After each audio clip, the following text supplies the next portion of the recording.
தூக்க முடியாது, தூக்கின்னு வராரு. தாராளமாக வரும் 50 கிலோ. முடியவே முடியல அவராலே. பாருங்க தாத்தா சோடு மீன் டேம் மாட்டிங்களா எல்லாம்.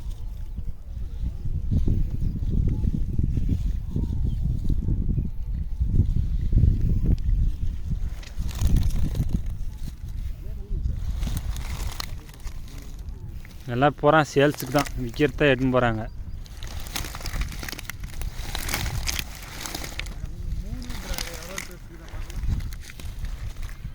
எல்லாம் ஒரு கை ஆகலாம் இருக்குது, கால் கிலோ சின்ன சின்ன சார்.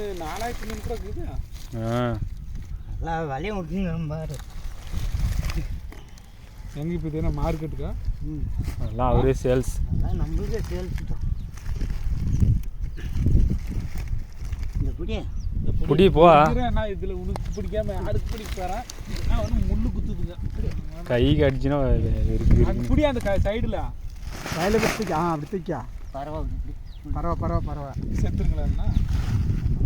வண்டியில் வைக்கிறது. சரி புடி, தூக்கி வச்சிடறேன். அப்படியே எடுத்துன்னு கிளம்பு. அவ்வளோதான். காத்தால குளிருக்கு நல்லா. இல்லைன்னா வச்சுட்டாலே கருவாடாகி போகிறேன். விற்கிறதோட விற்கிறது தான் சிரமம். எங்கேயோ நெட் போய் போடுவேன். மாங்கடைக்கு எடுத்துக்குவார் எத்தோட. இதெல்லாம் அவரே எங்கேயோ மாம்பிள்ளாடம் டெய்லியும் போயிட்டு போகிறார் கடைக்கு. ஏன்னா போட்டுன்னு விட்டா தான் மீனுக்கு பிடிச்சது பெரிய விஷயம். இது என்ன விற்கிறது தான் ஒன்றும் கேரது ஒன்று. எனக்கு ஒன்று போய் போட்டி ஒன் போட்டுனா ஓடிடுதா? எவ்வளோ 80 ரூபா 100 ரூபான்னு கொடுக்குறேன். 100 ரூபா க்ளீன் பண்ணி கொடுத்துறேன். கிலோ 100 ரூபா. அவள் தான் பண்ண. இந்த மீனை க்ளீன் பண்ணி கொடுத்தா தான் 100 ரூபா. ஆமாம் எல்லா பொருளும் அவரே வசிக்கிறாரு. 20 சொன்னால் போயா மார்க்கெட்டில் வாங்கிக்கலாம் போயிடுவாங்க. பெருசாக இருந்தால் 100 ரூபான்னு சொன்னால் கூட வாங்கினுக்குவாங்க. க்ளீன் பண்ணால் 20ன்ட்டு. சின்னஸுக்கெல்லாம் வாங்க மாட்டாங்க அவங்க.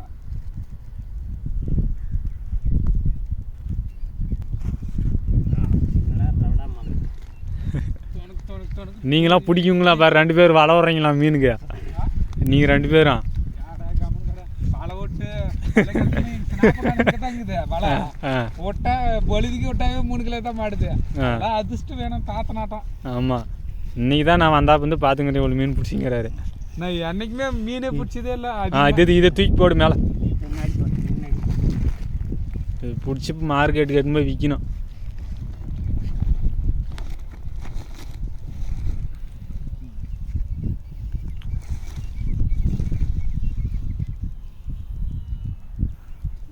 வலை எங்கே விட்டாங்களா? நான் நாளைக்கே விட்டு பார்க்குறேங்க.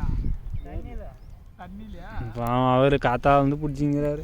எவ்வளோ கலப்பு இல்லாமல் இதெல்லாம் பிடிக்க முடியும். வேலை சம்பாதிச்சா தான் சம்பளம் வரும். சம்பாதிக்காம யாரும் 1000 ரூபாய் கொடுக்கலன்னா எப்படா கொடுக்குவாங்க? இப்போ இது அவர் பிடிச்சதோட இப்போ என் போய் உட்காந்துன்னு வரவங்களுக்கெல்லாம் பதில் சொன்னேன். 4 மீன் போட்டு கொடுன்னு வாங்க. பிடிக்கிற மீன் நைட்டு 7 மணி ஆகிப்போது. நான் வரத்துக்கு வீட்டுக்கு வரத்துக்குள்ள 7 மணி ஆகிப்போது. அவன் 8 ஆகும். ஏன்னா அங்கே வாங்க மாட்டாங்க. பெரிய மீனாக இருந்தா வந்ததோடனே இத்தாத்தோட மீன் உயிரோட இருக்குதாடான்னு வந்து தூக்கின்னு போயிடுவாங்க. இது சின்ன சின்னசாக இருக்கிறதுக்கு அது வேற ஒன்றும் நீனே கிளீன் பண்ணி கொடுக்குறது இன்னும் ரொம்ப கஷ்டமாகும். போட்டு கொடுக்குதானே ராரா மீன் வாங்க. சும்மா நான் அங்கேயே ஆளுக்கு கொடுத்துருக்கோம். ஆனால் சரக்கு வாங்கி கொடுக்குறேன். 5 நேரம் வரதான் தேய்ச்சினாக்கா தேய்க்கிறது 1 நாள். சரி நானும் கிளீன் பண்ணிக்கிறேன். வாங்கி கொடுக்கணும் வந்துடுறாங்க. அங்கே வயசான உட்காந்துக்கிறேன்.